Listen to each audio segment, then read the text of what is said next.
What's going on, everybody? Welcome into another episode of HBCU Huddle. I am CJ Hurt. Follow me on Twitter at ConRadicalness. Joined by Mike Wallace. Follow him on Twitter. My Mike Check. Mike, what's going on, man? Hey, man, everything. We're in the midst of this, I guess, Snowmageddon. Is that what you call it? I called it Snowmageddon. Snowmageddon, yeah. So was it Snowmageddon or Snowpocalypse? It was one of those. Yeah, I like Snowpocalypse. Snowpocalypse. We're in the midst of a Snowpocalypse. Yeah, but we got through it, man. This is one of the worst ones that I've seen, or most extensive ones I've seen in Memphis in my 8 years here. So, you know, I remember the ice storm from a couple years ago during the pandemic, but this snow, man, this early into the year, hey, we got through it, though. We got through it. Everybody had power, which is great. You know what I mean? Mike, knock on wood. So far. We are to the point of the cold cycle where MLGW is sending alerts like, hey, unplug your stuff for us, please. There you go. They've been proactive. The water pressure is not good. Oh, yeah. The water pressure is down. Yeah. So we're trying to figure out what we're going to do. Also, you come from snow, right? Yeah. You come from DC. the DC area, so y'all East know how Coast. to handle the snow. We know. Memphis just does not know. How many times does this have to hit, though, before Memphis says, okay? Well, how many times has it happened in your 8 years? Probably maybe 3 or 4. Yeah, 3 or 4. But since pandemic, it's happened. There's been a snow or ice issue at least 3 out of the last 4 years. There's been, yes. There wasn't any snow or ice last year. That was just straight up cold. Okay. It was just too cold for the system. The system that MLG has, the grid MLGW has. It was that was the sleet one. That was the was sleet. There sleet up top in there with that? That was sleet. That things were going sideways. Okay. But you know, hold on, I might be getting that mixed up with the hail from the summer. Yes, there was hail from the summer. It snowed 2021. I'm pretty sure because we went skiing, and in 2022, was there anything? 2021 for sure. Yes. 2022. Yes, and then 23, no.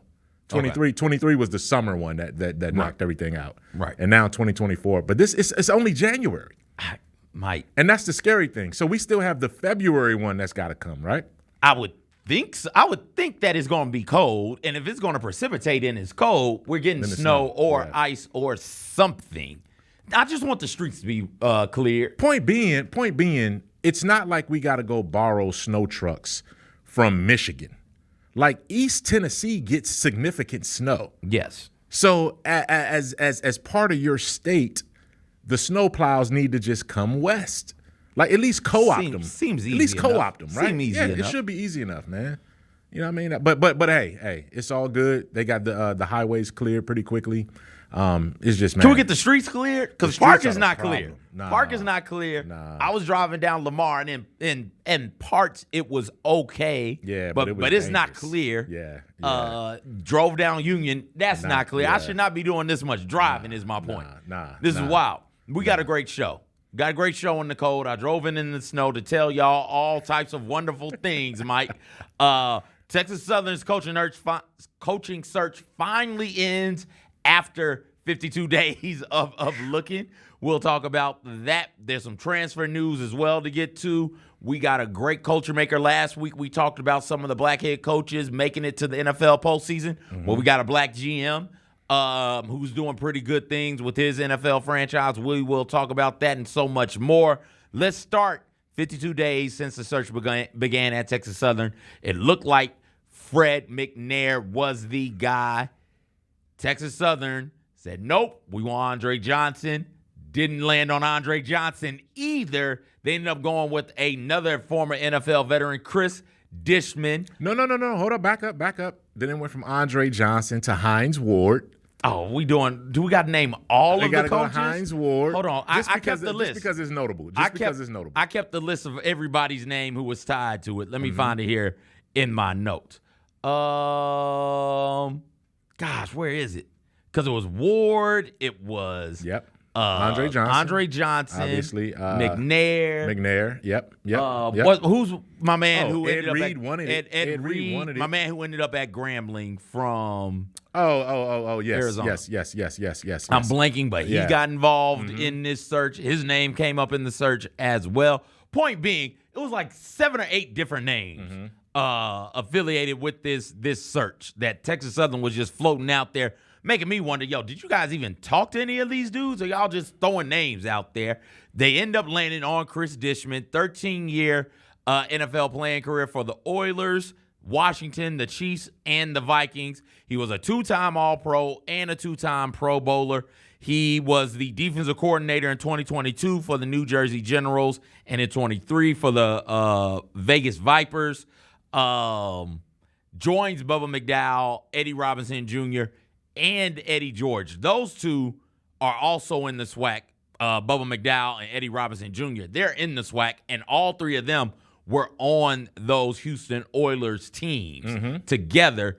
Eddie George was on the team in 96, and that was Cris Dishman's last year with the Oilers. Oilers franchise from the late 80s, early 90s has given us not one, not two, not three, but 4 HBCU football coaches. Yeah, and you know what, CJ? I covered that team as an intern in San Antonio for the Express News. Get out of here. Yes, man. That's how I first met Eddie George, and I told him that when we went and saw him, is that I was there. It was Steve McNair's second year, and it was Eddie George's rookie season. I was there when he signed his contract with the Houston Oilers at the time, and they were in transition coming eventually to Tennessee. But they had their training camp in San Antonio. I believe it was Trinity College in San Antonio. And I remember Cris Dishman as a player. He's a defensive back. And, I remember covering his camps and the training camp and all of those kind of things. So to see him come full circle, he has Houston ties, obviously. He's a name that no one really knew was deep into the search the way he was, and he emerged with the job. He does have requisite coaching experience, none that necessarily at that level of college yet, but if he puts the staff together, he can figure this thing out. You certainly look at the guys who have come through and have shown that they can and are capable of having that job. I'm not going to be skeptical of Cris Dishman. I want to hope for him to do the best. That aside, I do think it was a bit of an embarrassment the way that they handled the coaching search. And the way that they did it at Texas Southern, I'm not a fan of, and we really have to be careful, because if HBCUs want to continue, and deservedly so, to get the kind of coverage and interest, there's a professionalism that has to come with how they conduct these searches. Absolutely. And that needs to be first and foremost. And they may have landed on the right guy, but what it took to get here, man, it took us through some tosses and turns that we could have avoided. But hopefully he gets off to a great start. That is still a diamond in the rough because of the recruiting area, the fertile territory, Houston being one of the 5 biggest cities in America. Man, I hope that he gets that thing turned around, because that is truly a diamond in the rough waiting to have some great seasons. I think you can say both. You wish Coach Dishman all the best, and you want to expect good things from him. And they messed up the coaching search.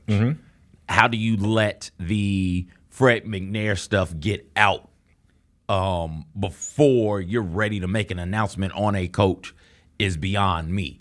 And then once it gets out, the very public nature of the dysfunction of the Board of Regents and school administrators, right? Like it does not look good for Texas Southern. Wish them the best, right? But it is noticeable, and we have to point these things out. We can want what's best for these universities and for these athletic departments, coaches, and players, and say, yo, you can't do things like this, man. Fred McNair, one of the most storied coaches in SWAC history, and you're telling me you lured him away just to lead him on? The deal was supposed to be done, and nope, last second, we're not going to pass this because we don't want him anymore. Right. You don't do people like that. There's a right way and a wrong way to do everything, and Texas Southern absolutely went about this the wrong way. Now, me being reckless, I'll recklessly speculate. What if it's there's room for that. There's always room for that on HBCU. What if it was something nefarious? Okay. What if it was, hey, let's lure McNair away, so we can get rid of Alcorn, so we don't have to worry about them. I hope that was. Hey, that's going a bit far. Yeah, well, you said it was we always had space for reckless speculation. And there was no. I'm not saying. No. I want the reckless speculation to go far. I'm saying if that was the motivation for Texas Southern, then that's a little bit much when it comes to that, man. And if they, you know what, I think it is though. I can almost see now that this was possibly Fred McNair believing someone at their word, and someone that their word wasn't at the height of influence that he thought that they were. And it cost him. He made a decision based on loyalty to what he was going to, and it cost him the position that he had. And I hope that there's a learning lesson in this somewhere, and I hope that in this 1 year off that he has a chance to reflect. And maybe next year, man, I hope that gives him a chance to. I'm gonna reach out to him and see if he'll be sort of our correspondent next year. Oh, nice. You know what I mean? And go. come on a couple times as he keeps his name out there, and I know he's going to get another coaching job if he wants it. Yeah. But it's if he knew that he wasn't going to emerge with the Texas Southern job, would he have left Alcorn the way that he did and kind of left it out there like that? I don't believe so. I don't believe he was automatically going to leave Alcorn no matter what. Right. But maybe this is what it took for him to get a break that he needed and then sort of reset and go forward from here. Absolutely, absolutely. Where do you think – I know you said you think he just sits the year out. Yeah. What type of job would interest him? I'm putting your sensibilities in Coach McNair's body. We don't know exactly what he wants or what motivates him all of the time. We know he's a football guy. Yeah. One. We know that first and foremost. What type of job do you think would get him off of the couch and back into the coaching game? You know what? Because it's not going to be anything. Like, he's not going to go Mississippi Valley State. Do you think he would go D2? You think if the D2 school call it's got to be I don't FCS? believe he would. What I would like for him to do, and he has a number of great relationships out there. Yes. What I would like for him to do, and if I don't, and again, I don't know if these positions are open, but the most ideal situation for him would be to go be a coordinator or a high level assistant head coach / offensive assistant or something like that, or whatever he wants to do at Southern Miss. You know what I mean? Because that's still regional. That's close. He doesn't have to uproot his family or move home. He can go to Southern Miss and get that FBS type level position on his resume, and do it that way. Or go Mississippi State or somewhere in Mississippi at one of the main schools, or in that region somewhere. Tulane, Southern Miss. Yeah, Southern Miss, Louisiana Tulane, Monroe. Louisiana Tech, something like La that. Tech. And get that extra.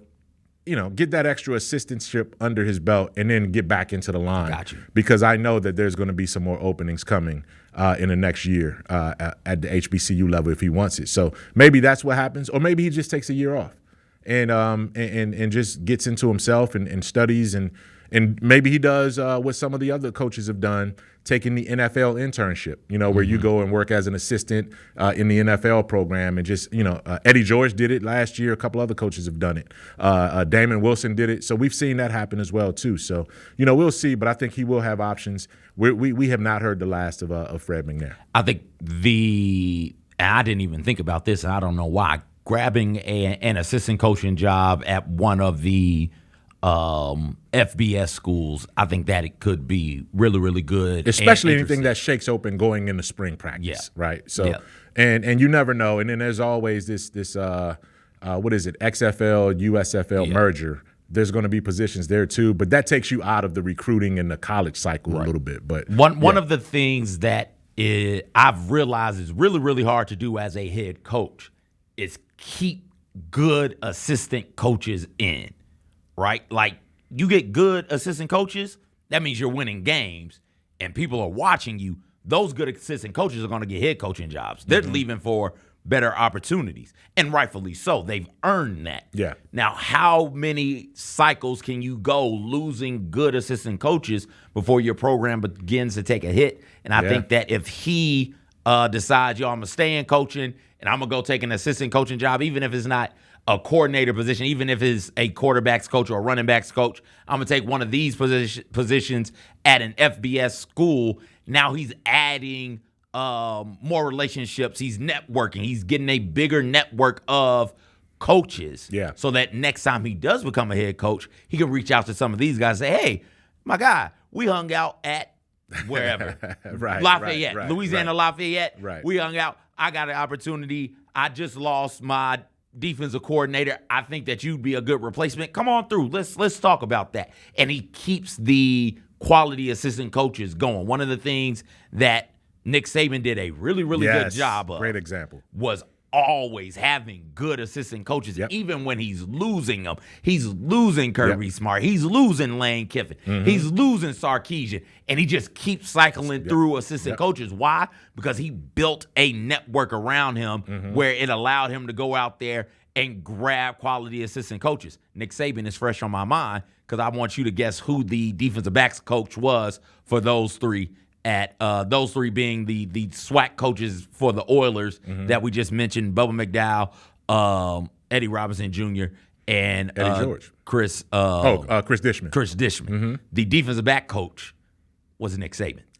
Nick Saban for was the Houston Oilers. For the Houston Oilers at that time, he was their defensive back coach. That's wild. That's wild. And that's a name I did not remember in that transition going back to that time, that summer when I covered those guys in training camp. But that's a pipeline. That's how you establish a coaching tree, and that's how you understand. And Saban has always impressed me because he hired guys who had head coaching experience but needed a reset. All of those guys that you mentioned either got let go of a job, a high-profile job, and needed to get reset before they got another opportunity.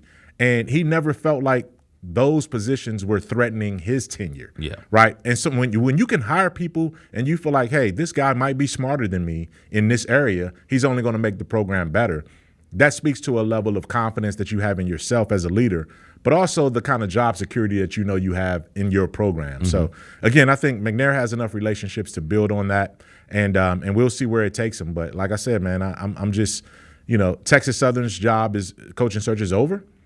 Florida A&M's now is taking a bit of a turn, as we kind of transition. And I know we got to get to some other stuff, but, now it apparently Florida A&M's athletic director is now opening their search up to a search firm as opposed to going into making the decision on the campus between the university president, Robinson, and herself. So now it's opened up to a bit of a search firm, taking it sort of out of her hands. There's some issues between her and the National Alumni Association who want to see some things done a little bit differently than the way she may have wanted to do it. But President Robinson at Florida A&M has reportedly said he's going to back his athletic director, who will ultimately make the decision with his leadership, but they're going to go to a search firm to see if they can spread out and get a lot more candidates than what they have right now. I think fans and alumni want more control and power than what they actually should have and have. And this is a power play. But with those alumni and the athletic director as to who actually is in control of the athletics department. But with that being said, I don't mind when teams use coaching firms. I enjoy that. Memphis has done it. The University of Memphis has done it 2 notable times. 1 for Mike Norvell and 2 for Justin Fuente. And both of those situations turned out great. Turned out really, really well for them. And sometimes it helps to have a non-biased hand in it, like I don't want to say non-committal, but somebody who doesn't have a dog in the fight, so to speak. So they can be more neutral as it pertains to finding a coach. Also, most of the firms have access to people because of the relationships that the firm has that your program does not. This is all about relationships. If you're FAMU, you might want to use one of the traditional coaches that come through FAMU, somebody with Florida A&M ties, a former player, a former assistant coach, something like that. But the firm can say, okay, great, give us those candidates, and we'll look nationally and see if we can find something that compares to it to make sure that you're getting the best one.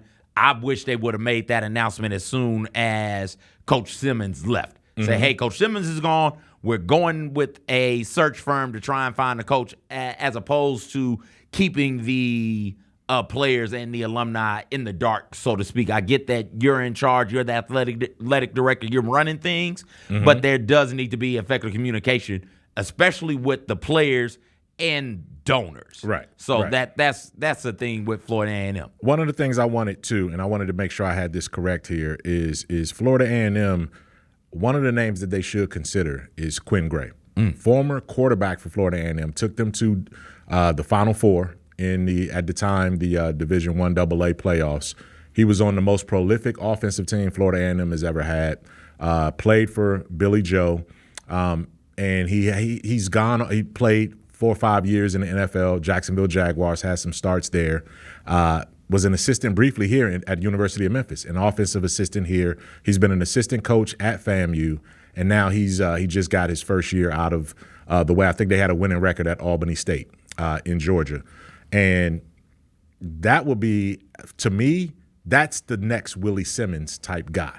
And I would hope Quinn Gray, although he's only 1 year into his Albany State tenure, I would hope there's some kind of way that Quinn Gray's name will be in the mix at Florida A&M. I know the guy. I covered him when he was in college way back in the day when I was starting my career in college sports, soon into that. And he would be a name that I would want to see and I would want to keep monitoring as we go forward there for Florida A&M. And also, I mean, he's available. We just talked about him a few minutes ago.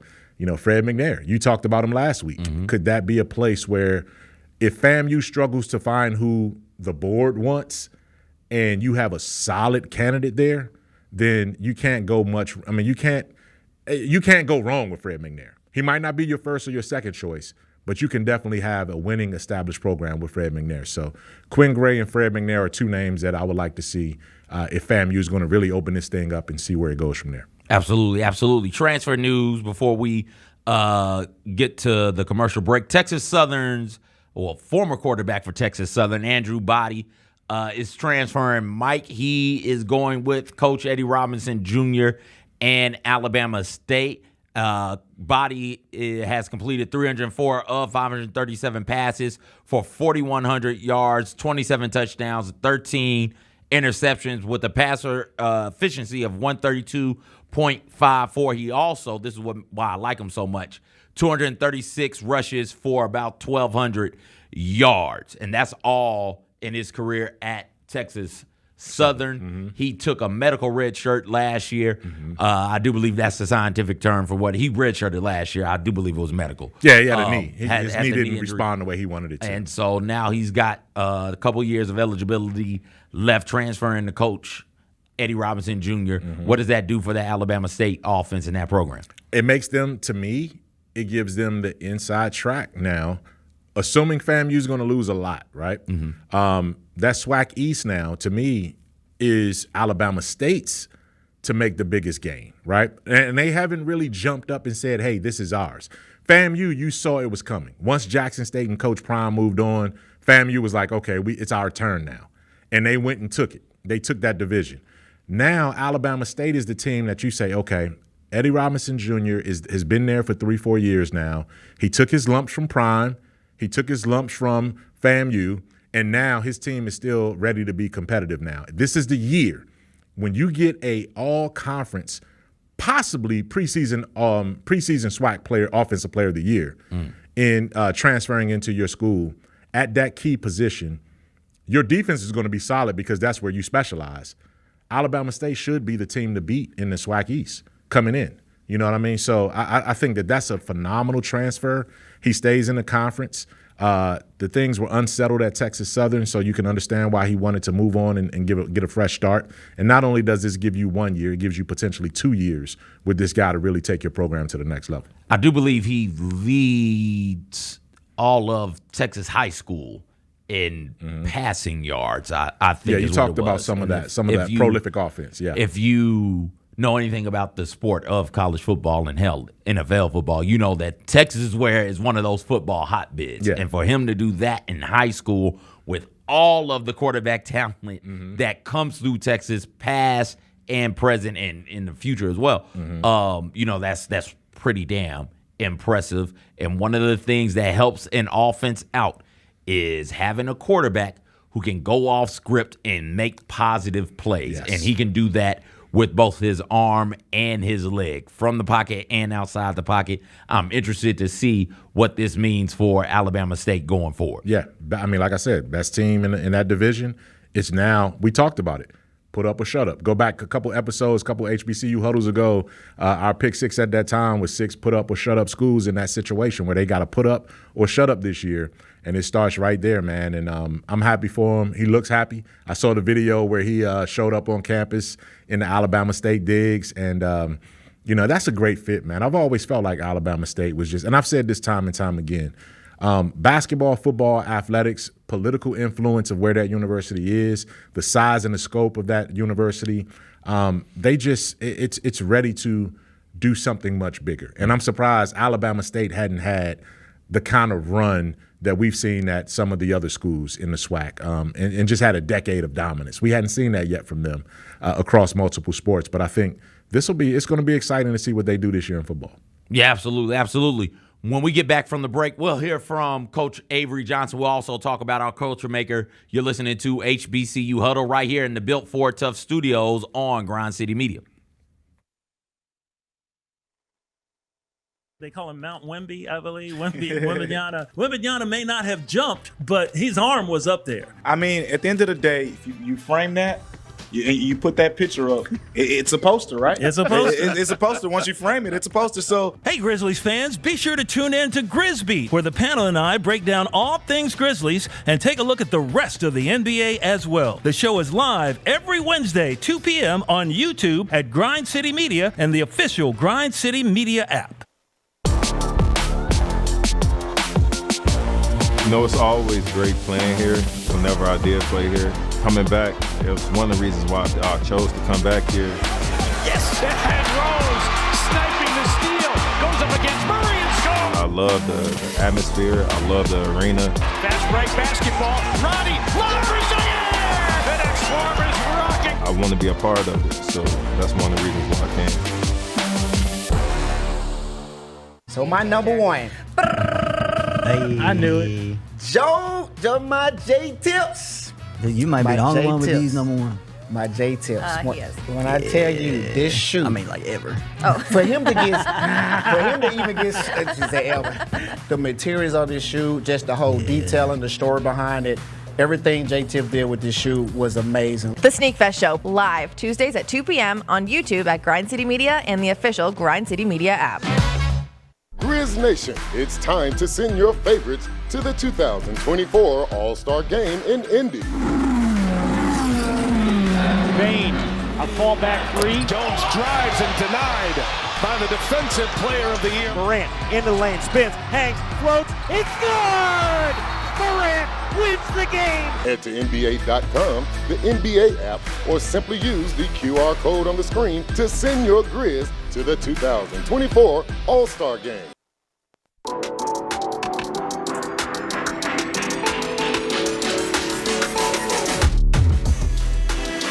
Welcome back in, everybody. HBCU Huddle, Built for Tough Studios, Grind City Media. I'm CJ. That's Mike. Mike, I love that shirt you're wearing, man. Yes. Is that the shirt for this year's HBCU night? Hey, there you go, man. I appreciate the plug, and shout out to Vice President for Community Engagement, Abushiri Owafisu, and her staff, and everyone that's putting their heads together collectively to make this year's HBCU night for the Memphis Grizzlies a special one. It comes February 1st for our game against the Cleveland Cavaliers. It's a 9 p.m. tip, so it's a late tip. 9? Yeah, because it's a TNT game, I believe, and so it's the second game. But that gives us plenty of time to get out and get in all the pregame festivities. Yep. There's going to be so many things, a panel discussion on economic empowerment and the future of HBCUs. We'll be a part of it. You're going to find some of the guests and empowerment award winners that we'll have at each of our February Black History Month home games. You and I are going to have some of those guests on our show here, and it's going to be great. This is, and I told Abushiri, this is my second favorite shirt that we've had. A couple years ago, 3 years ago, we had the Martin script, right? The Martin show script in kente cloth look. But this one is one that is going to be out. So every ticket that you buy will get you access to that game and one of these shirts. Full sleeves because it's cold outside. Man. You got the HBCU over here on this. And down here, you can't see it, but I'm going to stand up real quick.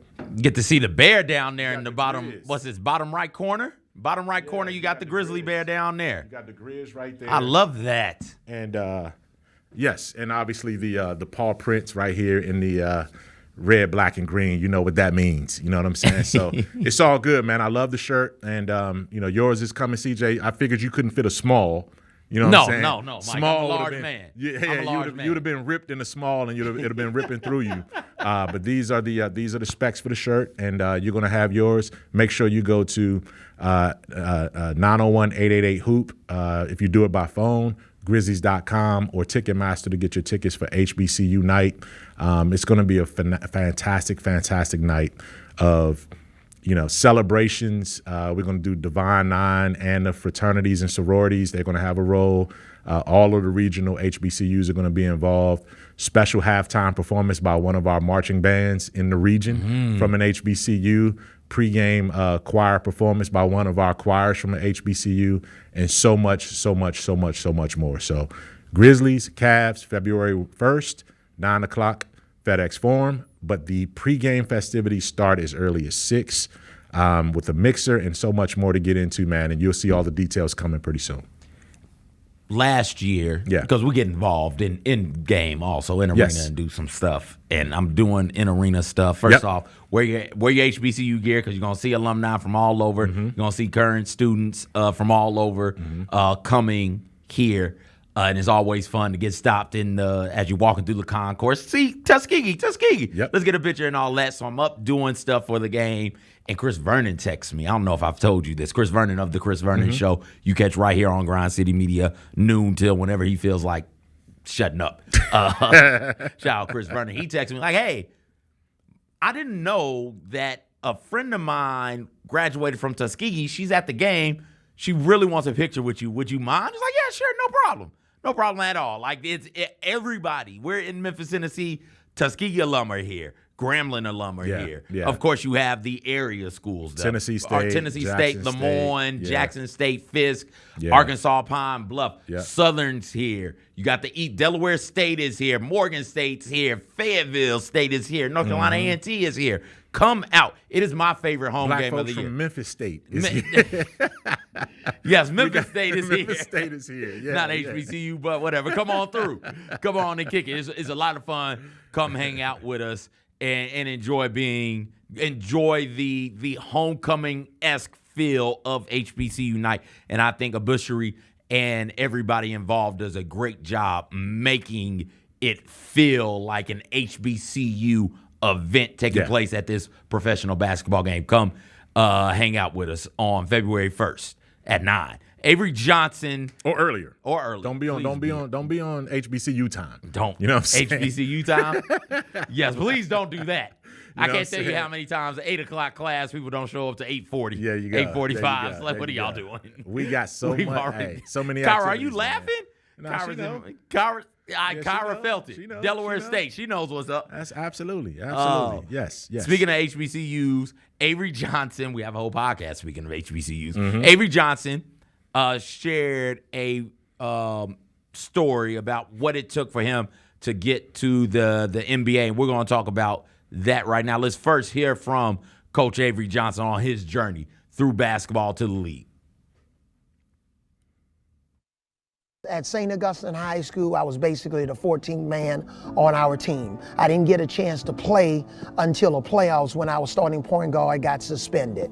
I got one scholarship offer during the late period of recruiting, and then I ended up transferring to Southern University. Played 2 years there, and it was magical playing for Coach Ben Jobe, high-powered offense. You know, we were always one of the top schools in scoring in the nation. I led the nation in assists, but the byproduct of that was I didn't get drafted. My name didn't get called on draft day, so I went and tried out for the Seattle Supersonics. This was during the latter part of October of 1988. So we had been in camp for 4 weeks, and when we arrived at practice, I started counting.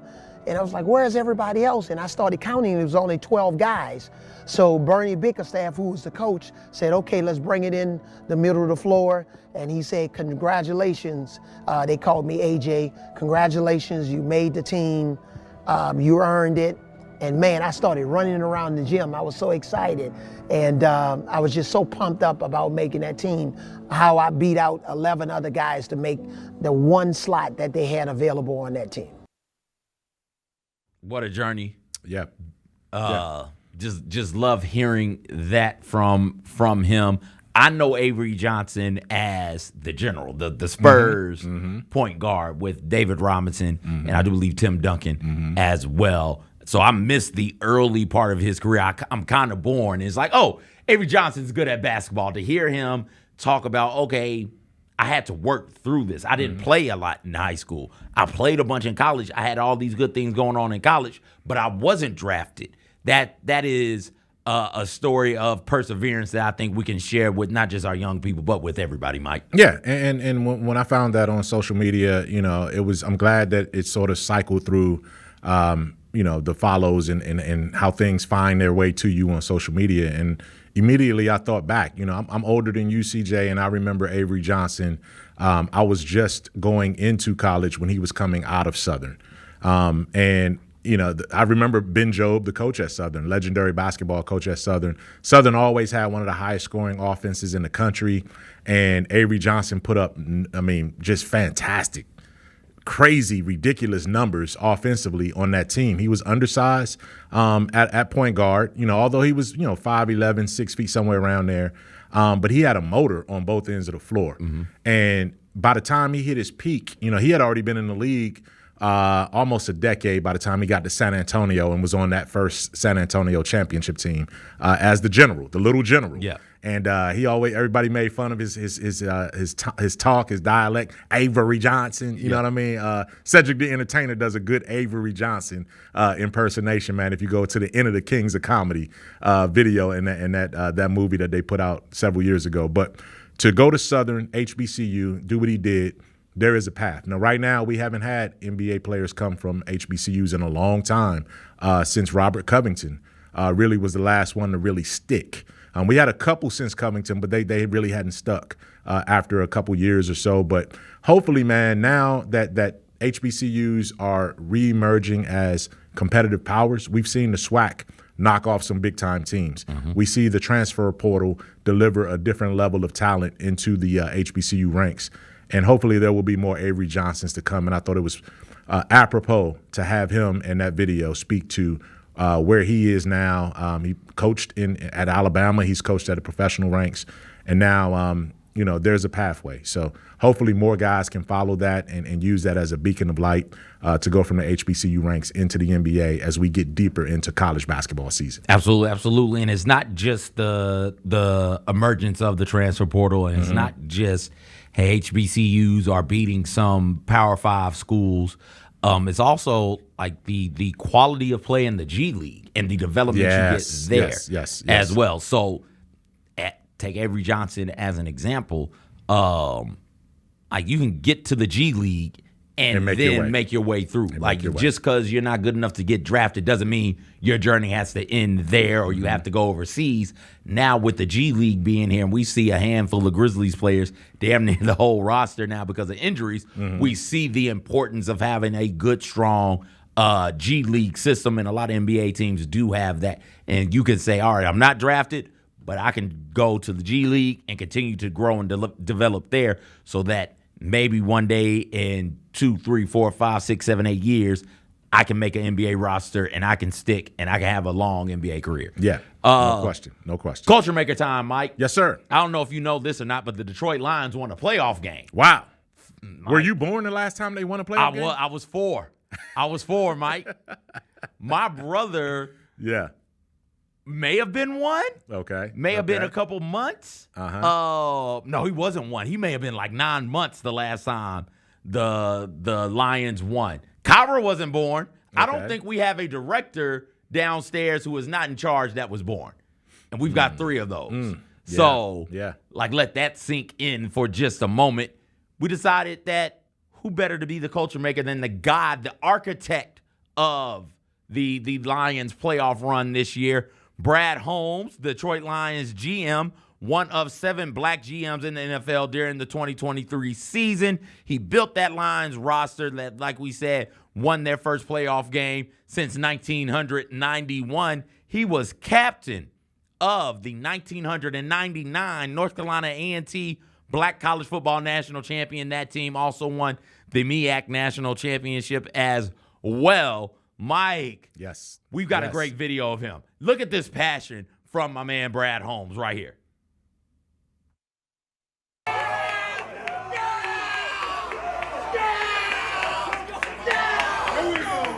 just in the elevator, just yelling. Kyra, can you keep that on loop? Just yelling at people. Put that back up there.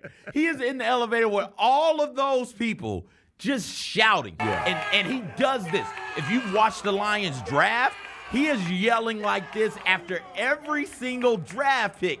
He is into it. Yeah. We talk a lot when we talk about the Lions. We talk about head coach Dan Campbell, and rightfully so. Mm-hmm. But the partnership that Holmes and Campbell has, where Holmes is the one buying the ingredients and Campbell is the one cooking, one of the best GM head coach relationships right now in the NFL. Mike, when you see that type of passion, when you see him being fired up and you see the results on the field as well, what do you think? You know what? I'm proud of it. You know what I mean? And I look at it, as an A&T, he's an A&T alum. Mm-hmm. And the first person that tweeted it out that I saw was my good friend, my longtime friend. He's now vice president of public relations and communications with the Cleveland Cavaliers, B.J. Evans, who's an A&T guy and was in the MEAC for a long time before he got over into the executive ranks of the NBA. And he's always on the lookout for A&T people. And so he's representing North Carolina A&T. And, when you look at the how long it took, like I remember, I was in high school the last time the Lions won a playoff game. Yeah. I remember like Barry Sanders and those teams, why weren't they better? Because they always seemed to be able to beat good teams, but they couldn't beat teams that they were supposed to beat. And that was the problem. Mm-hmm. But to see that now and to see black GMs, to see black head coaches, like this playoffs is I don't want to say a coming out party because black involvement at the executive level and at the coaching level and at the high assistant level has always been there.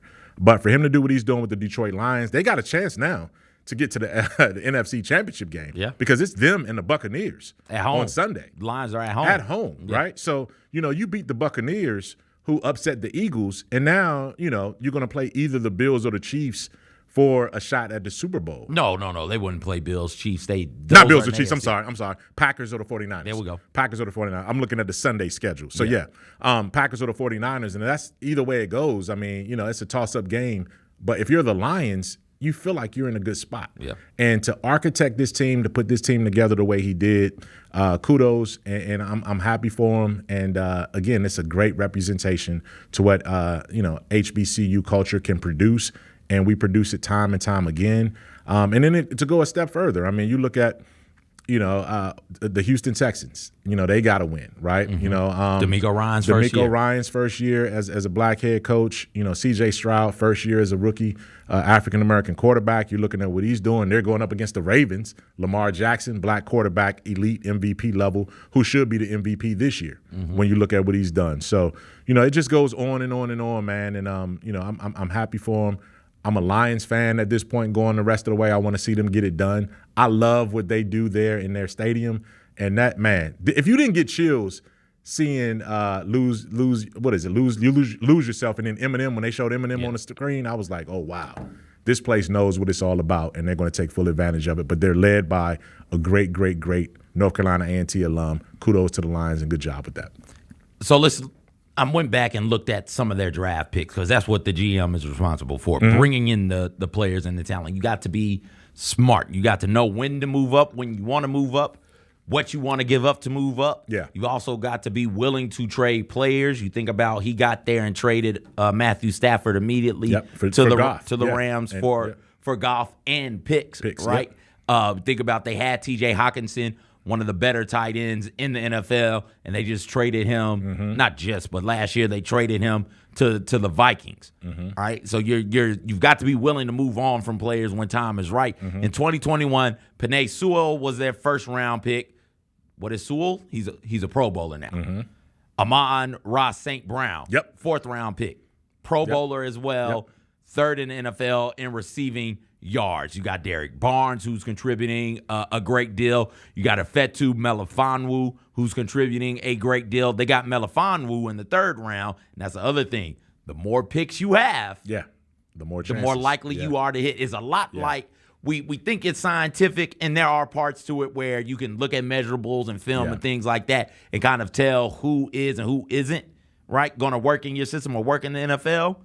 But so much of this is just luck, and you need picks There are multiple in these 3 drafts that he's been in charge. He's found ways to get multiple picks and to flip picks and players for more picks. The Melifonwu pick was their second, third-round pick, and they got that one from the Rams, right? So this is a common trend the past 3 drafts. And they're contributing. That's the thing. Yeah, and they're contributing. They're contributing right away. Yeah. Yes. In 2022, Lions had not 1, but 2 first-round picks and a handful of second-round picks, which they then turned the pick 32, and they turned one of those second-round picks into Jameis Williams. They moved up to get him. They got Aiden Hutchinson first in the first round with the second overall pick. Pro Bowler. Like he's contributing, all-rookie team, one of the best defensive ends in the NFL. They grabbed Jameson Williams. They turned the 32 pick and a second-round pick into a number 12 pick. They also grabbed Josh Pascal and Kirby Joseph, right? All of those guys are contributing. 2023, they get Jahmyr Gibbs in the first round. They traded back to get Gibbs. They had 6 and 81. They gave those 2 picks up for the Cardinals' 12th pick, their 34th pick, and number 168. All Jahmyr Gibbs is second amongst rookies this year in rushing yards, I'm pretty sure. Talked about getting rid of not getting rid, but moving on from TJ Hawkinson, one of the better tight ends in the NFL. What did they do in 2023?